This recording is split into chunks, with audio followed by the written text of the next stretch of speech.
A very good afternoon to you on this cold winter's day. The heating's on now, so hopefully it'll be a bit better. I think I'm going to call this vlog random.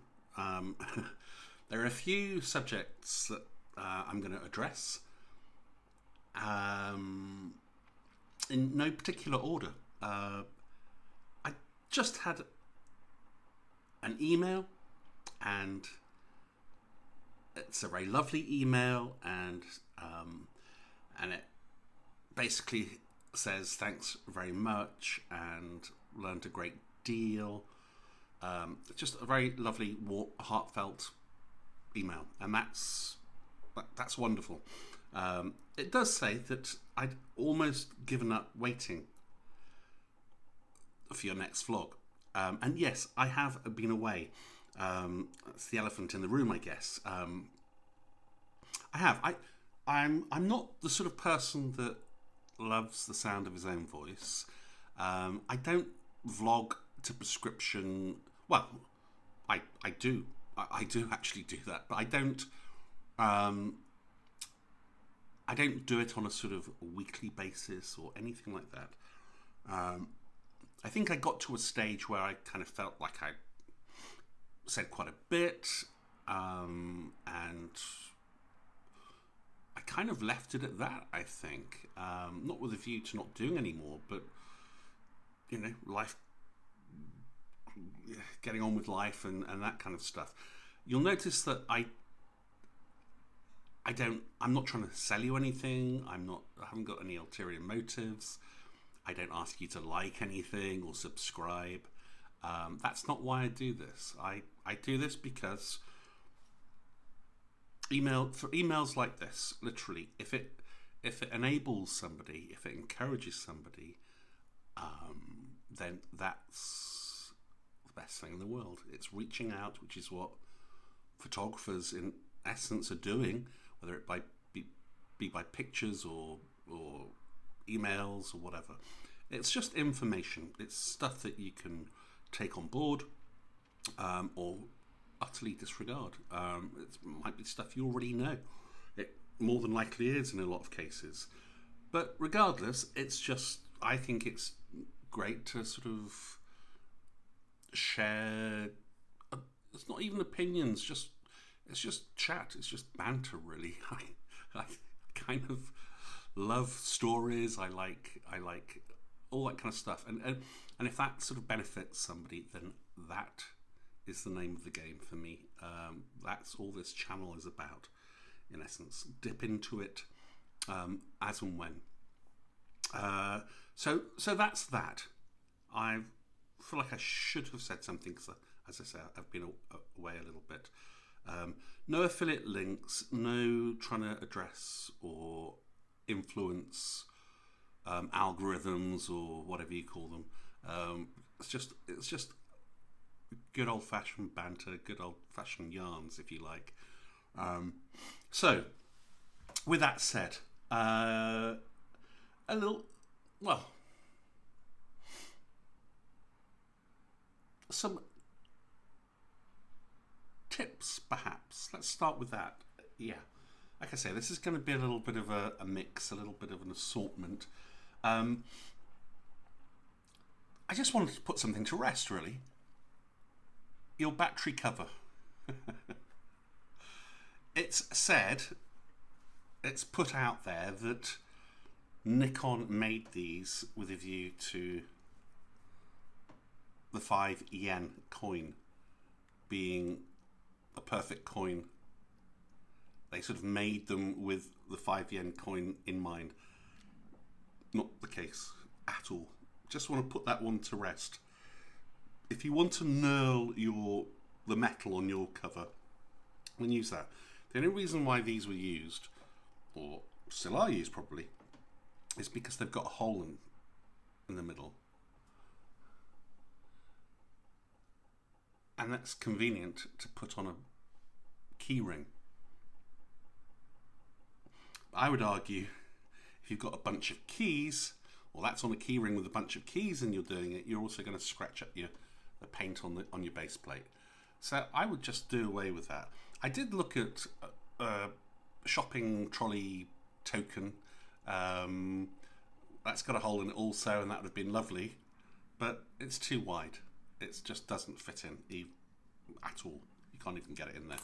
And I found the best coin is a 10p piece. That fits in perfectly, and you get a much better torque, and it's not going to damage your battery cover. So that's just that. There's no information about Nikon ever designing these with the 5 yen coin in mind. That is just baloney. Believe it if you want, but hey, I've not seen anything that suggests that at all. In our coinage, I think the 10p piece fits best. Maybe even drill a hole in it if you want and stick it on your keyring. Sacrifice a 10p coin for that. But that's the one that works best, I would suggest. Let me know if you know something else, a better idea.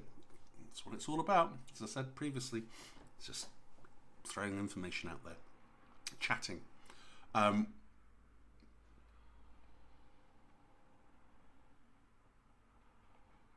So, I was out the other day shooting, and I do all sorts of stuff sort of subconsciously, and I sometimes have to sort of think what I do and think, oh, would that be worthwhile mentioning or whatever. And it's just a little tip. A couple of things. So when you're out, typically when it's cold, winter months, not much daylight, as you can probably see, it's 4 o'clock here and it's already... No, it's not. It's 5 o'clock. I beg your pardon. But anyway, we tend to get in England anyway these sort of, I call them either white cloud days or grey cloud days. Grey cloud are the sort of darker grey clouds, and the whiter grey ones are when it's sky's covered completely, no blue sky, but it's kind of quite white, and so the light is diffused. And it can sometimes, if you're in a city or whatever and you've got buildings, and you can sometimes struggle to know where the sun is. And as soon as that happens, it's not a point rule. It's not something that I implement all the time. But if I don't live in London, but just for other people, to sort of simplify things a little bit, if I'm in Oxford Street, for example, and I've got one of those kind of days, large buildings, white sky, quite diffused light, I will typically, without even thinking about it, just stick my hand up and have a look and see where the light is hitting.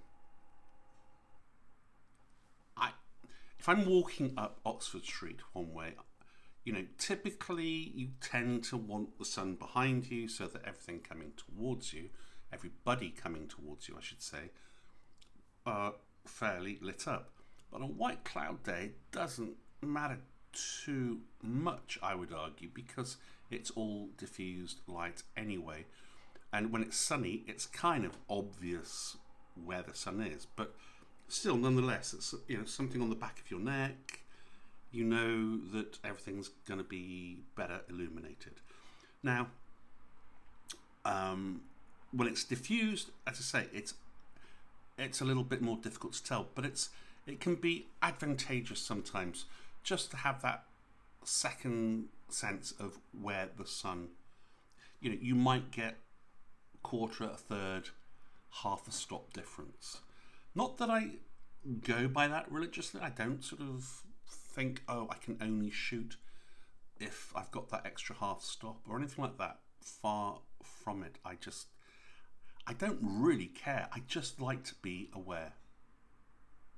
As I say, it's not a rule. I mean, people that say you can shoot into the sun, you can't shoot into the sun, it's whatever. I mean, if I'm walking up Oxford Street and I've got the sun behind me, so everyone coming towards me is lit up, and there's something amazing going on, and I happen to glance back and see it, Am I going to say I'm not going to shoot into the sun? Of course I'm not. You know, that would just be bonkers. And I think you can get an awful lot of stuff that's quite atmospheric shooting into the sun. And again, it's not a rule. I don't have a rule.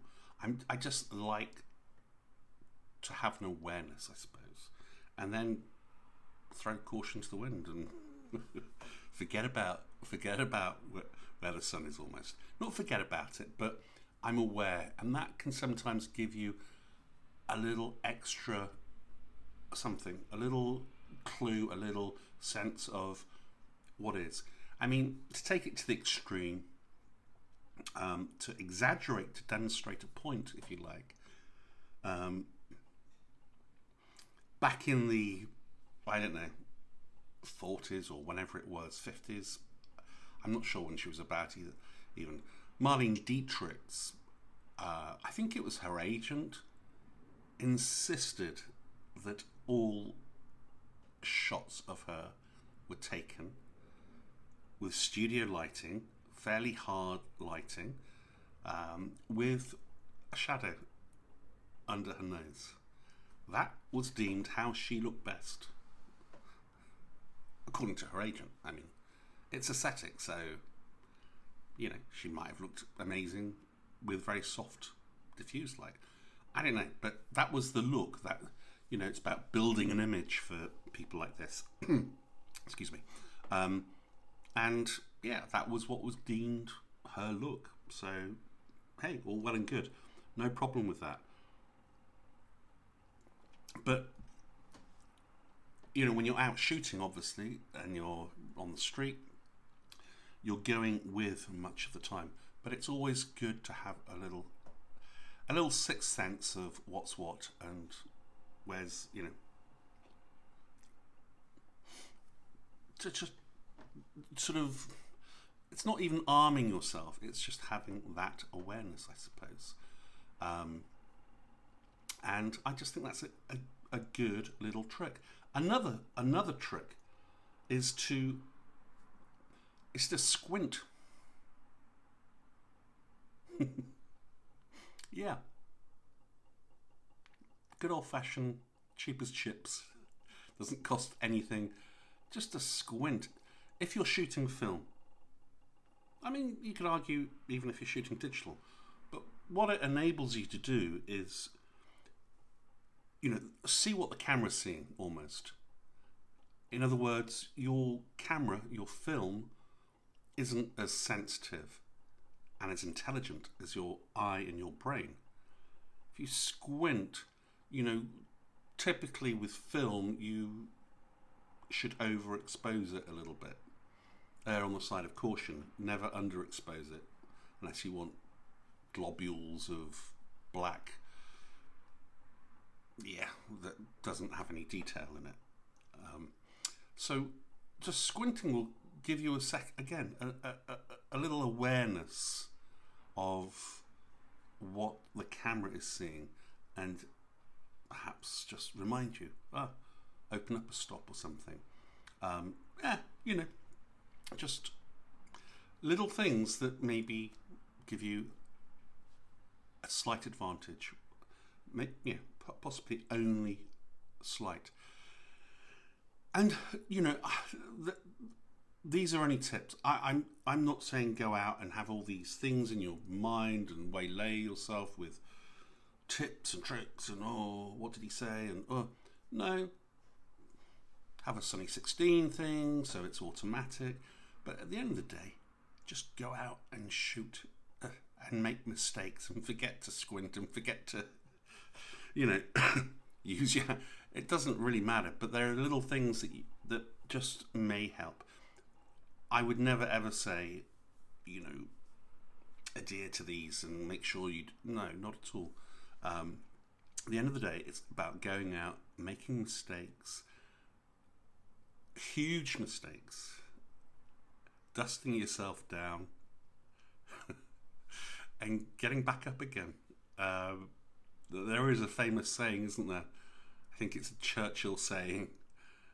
Success is the ability to take knocks and get back up or something. I can't remember it, but it's something along those lines. But yeah, make an idiot of yourself. I mean, case in point, I mean, utter humiliation. Just a little outtake, but I don't think it was ever going to see the light of day. But I can look back and think it's just really funny. These two local guys with laughing and but actually being quite polite and hey, you know, it's making mistakes on film, tripping up literally, and just going with it. It's that's the nature of the beast, and if you understand that, then you can just have fun, and I think that's what it is all about, in my opinion, anyway.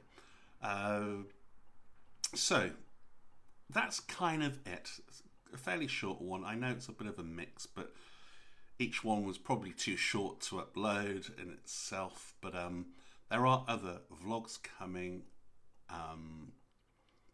Some more photos, prints of photos, 12-16 prints, some hints, tips, possible advice on sequencing photos, that kind of thing.